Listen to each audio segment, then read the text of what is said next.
time this year, and it was amazing. You know what I love about India is that it exceeds so many of the expectations that people have put on it unfairly. You know, people are like, oh, India, oh, it's really shit and it smells. What do you love about India?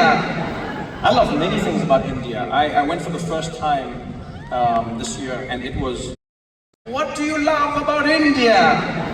I love many things about India. I went for the first time this year, and it was amazing. You know what I love about India is that it exceeds so many of the expectations that people have put on it unfairly. You know, people are like, oh, India, oh, it's really shit and it smells everywhere, and it's like, no, there are parts of India that are not great. Many parts of India that are beautiful, developing, growing, some of the best food you will ever have in your life, some of the richest history you will engage in. India is phenomenal. I will say this, I will say what I didn't love about India, because I wasn't prepared, is that, like, I'll warn you, I'll tell you something no one told me before I went to India, and that is, any idea you have of your personal space, just let it go. Just let it go. Doesn't matter what country you're from, like personal, just let it go. Relearn it. Yeah, because India truly makes you grapple with the idea of where do I begin and where does someone end. It's a spiritual place.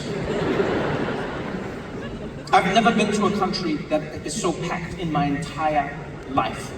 Like, it is packed in India. Like, we throw around 1.5 billion people. Oh, they've got 1 billion. No, they've got 1 billion, like 1 billion, like they've got 1.5 billion people. India's no joke. No joke. And it's everywhere. Everywhere. It's people everywhere. Cars everywhere. You've never seen traffic until you've gone to India. Like, here, people are like, oh, the traffic's really bad today. This wasn't traffic.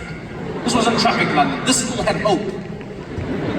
Yo, India's no joke. No joke. You just sit in the car, you don't move, nothing. You're just like there, and then a cow overtakes you. She's like, was that a cow? Yo, India's on another level. Everyone beeping. No one moves though. No one moves. I don't even know why the people are beeping. Everyone's just stationary like beep beep beep beep beep beep beep beep beep beep beep beep beep. It's so much honking that honking doesn't mean anything. It's just honk beep beep beep beep beep beep beep beep beep beep beep beep. Like if you cross the street, you get hit. Ah, beep beep beep beep beep beep beep beep beep beep beep. It's crazy. There's chaos. You're driving. We were on the highway. I'll never forget this. We're on the highway. Do you understand what a highway is? You know what a highway is? Yeah? The road where we all drive in the same direction. Someone made a U-turn. They made a U-turn and then just drove. The traffic wasn't really moving. And then they clearly were just like, well, I don't want to do this anymore. And they turned around and they drove against the traffic. We were in the car panicking. We're like, yo, what is he doing? And then the driver, he was like, he's going the other way. And we were there like, yeah, stupid us. I mean, of course he is. So sorry. India was wild. India was wild. Yo, if you know how to drive in India, you know how to drive anywhere. The cars are coming at you all directions. The lines don't mean anything. Road markings mean nothing. The traffic lights are just a suggestion. I had to like re-traumatize myself with all of this. Like here in London, I'm the only idiot like crossing the street when it's red. Everyone looking at me like, what are you doing? The colors. I'm like, yeah, I was in India. India, those colors mean nothing. It's almost like they saw the lights in other countries and they came back and they're like, we have to build traffic lights. It's like, okay, what are they for? I don't know, but it makes the intersection diverse. Totally interesting. Yo, India was wild. London, let me tell you something now. India was what I've never been in a place like India in my entire life. This is how close the cars were. This is how close, right? The cars, everybody is playing a game of chicken. Everyone. Every car is an inch away from another car. Every single car, an inch away from the other car, an inch away from the, like everyone is almost touching, I didn't realize how close each car was until I was on a FaceTime with a friend of mine. He calls me, he's like, yo man, how's India, what's happening? We're chatting. And then he goes, oh well, at least you're making friends. And I was like, what? And he's like, yeah, who's your friend? I was like, what are you talking about? And then you know how on FaceTime, your picture's small, right? Yes. I blow up my picture, he's seeing. And I get realized that there was a bus that was so close to us. It was so close to our van that there was a guy in the bus who was just in my FaceTime the whole time.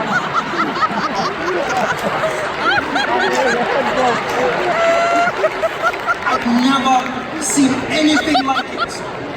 Yo, India is rock and roll, people. India is truly rock and roll. All space, personal.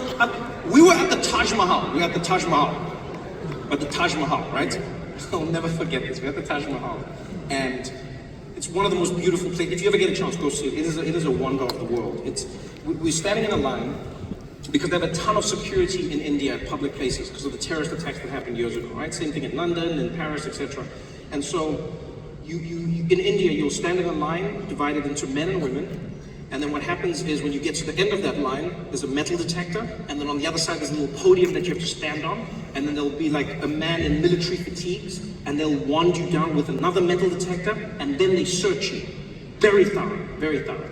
So we're standing in these lines, men, women, standing there lined up. And we're lined up the way you normally line up, right? And it's my friend, and then it's me, right? And I'm close enough to my friend that like I could whisper to him. He couldn't fall without touching me. Like it's general rules of engagement, right? And so we're moving forward. We get to the metal detector. In India, you have to stand in it and wait for a moment, and then you step through. He gets into the metal detector. I'm behind him. I turn to say something to our friend who's in the women's line. I turn back. There is now an Indian man who is in the gap that I didn't know existed between me and my friend. My brain didn't understand what was going on because I turned and I came. Now my friend was Indian, like in a second. You know, sometimes the human brain doesn't compute quickly enough. So I came back and I was like, what? And this guy wasn't even being a dick, by the way. He didn't like push in. He wasn't mean. It was like clearly a cultural shift. Like I was going, he like took my space. He was like, there was so much space. Clearly this guy didn't want to be in it. And he just slid in there and he stood. And he was just there. He was just there. I was so shocked at his magical appearance that I gasped. Like I audibly gasped, standing there, and he got in, and I was like, oh! And I think in that gasp, I created more space because two other Indian men slotted in between us.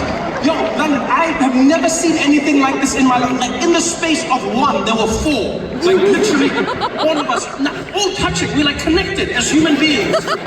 Like our breathing was synced. I could feel all of our heartbeats at the same time.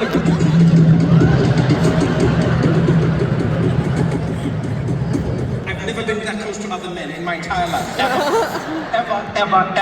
If I was in Uganda, I would have been arrested. Let me tell you something. Don't choke. It was wild. Like I could see why they didn't have a line for women. If there was a woman in that line with me, she would have been pregnant. There's nothing we could have done. It's like it would just be. You just get to the other side and be like, all right, what do we name it? Nice meeting you.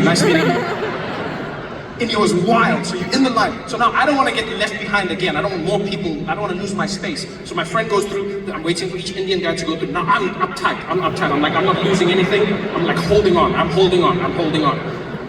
I get into the metal detector, get out on the other side.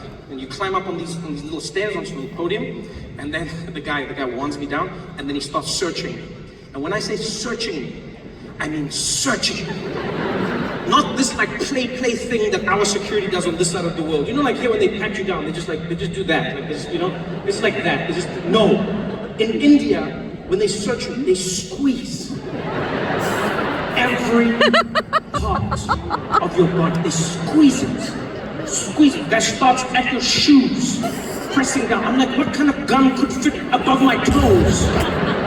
Squeeze it, comes up, squeeze the ankle, started coming up my car, squeezing every inch of me. So I was like, if I have a gun or cancer, this man will find it. Squeeze all the way. And then I was fine until he got above my knee. I was like, okay, now it's a little, do you know what I mean? Because like everything below the knee is business, and then above the knee, I mean, you start catching feelings. Do you know what I'm saying? Yeah, because like he's like squeezing, and he starts coming up my leg, and I'm a little ticklish, and I'm like, whoa. Like he's squeezing me like even like a close lover hasn't squeezed me. Coming up my thigh. There was a point where my penis was like, yo, what's going on here, man? what's happening? And I was like, no, it's not what you think. It's not what you think. He's like, what you doing? I thought you were going to the Taj Mahal. I was like, I am in the Taj Mahal. Are you doing this without me, Trev? I was like, I swear to God, I'm not. I swear to God. I'm coming out. Like, no, you don't come out now. Don't come out now. Don't come out now. This has nothing to do with you. Don't come out now. I promise it's not what you think. I'm like, okay, but I feel like it's happening. It's not happening. It's not happening. This guy's squeezing my leg. He's coming up my leg. Always squeezing. And then he comes up my thigh.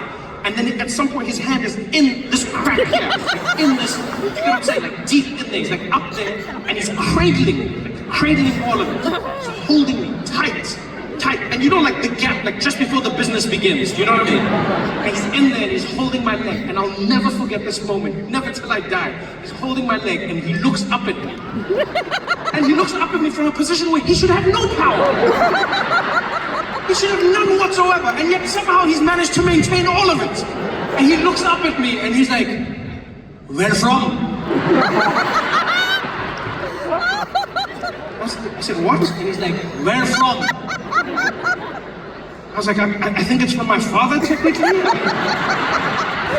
how genetics work? I don't know. I think it's... He's like, what? No, you, where from?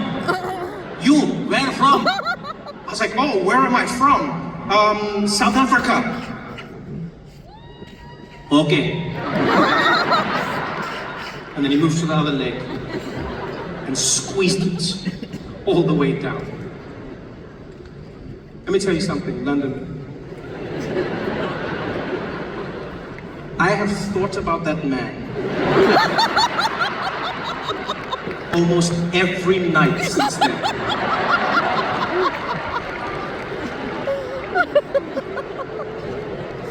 The way he touched me, the way he talked to me, the question, like, why that question? Why then? And all I was like, was there a wrong answer? Like, was South Africa the only reason? Like I keep thinking, I'm like, was I this good? Like, I always imagine him just like coming up my leg and getting, he's like, where from? Where from? And like, I was like, Pakistan, he'd be like, ah! Yo, man, London, you guys have been so much fun tonight. Thank you for coming out. I had such a great time with all of you. Thank you for being here. Thank you for coming out again. Good night, y'all. Did you have fun? Oh, this is amazing. Thank you for coming with me. Bye, bye.